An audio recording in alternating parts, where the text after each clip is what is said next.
آج تمہارا شمار کہاں ہے، کدھر ہے؟ ذرا آنکھیں کھول کے دیکھ لو۔ کہیں پر بھی جو تم کر رہے ہو، میرے گھر کے اوپر جو ہے حملے کر رہے ہو، میرے جو ماننے والے ہیں ان کے اوپر تشدد کر رہے ہو، ان کو جیلوں میں ڈال رہے ہو، ان کے اوپر تشدد کر رہے ہو، ان کے اوپر زمین تنگ کر رہے ہو، کیا پورے قرآن میں کہیں پر یہ لکھا ہے کہ مومنوں نے ایسا کیا؟ کہیں لکھا ہے؟ پورے قرآن میں جگہ جگہ یہ لکھا کہ یہ رسولوں کے ساتھ کیا گیا، اور رسولوں کے جو مومنین تھے، رسولوں کے ماننے والے، ان کے ساتھ یہ کیا گیا۔ کنہوں نے کیا؟ مشرکین نے، مجرمین نے۔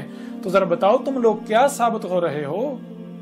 کیا ثابت ہو رہے ہو؟ یا قرآن میں اپنے آپ کو دیکھو، قرآن کو آئینہ بناؤ اور اپنا چہرہ دیکھو قرآن میں، تمہاری حقیقت تمہارے سامنے آ جائے گی۔ آج تمہیں اپنی تعداد پر مان ہے، بڑے گمنڈ ہیں کہ ہم کثرت میں ہیں، ہم طاقت میں ہیں۔ آل فرعون سے بڑھ کر تو طاقت میں تم نہیں نہ ہو سکتے، وہ جو قومیں پہلے آئی تھیں ان سے بڑھ کر تو تم قوت میں نہیں نہ ہو سکتے۔ انہوں نے کیا کر لیا تھا؟ وہ اللہ کو عاجز کر سکے تھے؟ اللہ کے رسول کو، مومنین کو عاجز کر سکے تھے؟ نہیں نا، تو آج تم بھی نہیں کر سکو گے۔ کر لو، یہ جو تم کر رہے اس کے بدلے تو اللہ رفع کرتا ہے، درجات بلند کرتا ہے مومنین کے، رسولوں کے۔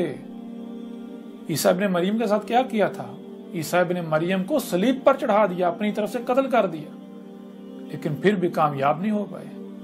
ظن تھا ان کا کہ ہم نے قتل کر دیا، اپنی آنکھوں سے انہوں نے دیکھا ہم نے قتل کر دیا، لیکن حقیقت کو انہیں پتہ ہی نہیں تھا، حقیقت چھپا دی گئی ان سے۔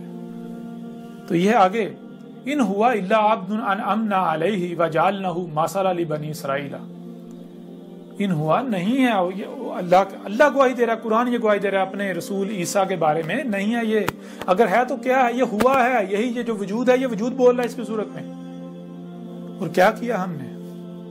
یہ کیا اللہ عبد، یہ جو بھی کر رہا ہے یہ ہماری غلامی کر رہا ہے۔ اللہ گواہی دے رہا ہے، اللہ کہہ رہا ہے کہ یہ جو احمد عیسیٰ ہے، یہ عیسیٰ ابن مریم کے مسئلہ جو بھی بات کر رہا ہے، جو بھی دعوت دے رہا ہے، جو کچھ بھی کر رہا ہے، یہ ہماری غلامی کر رہا ہے، یہ اپنی خواہشات کی اتباع نہیں کر رہا۔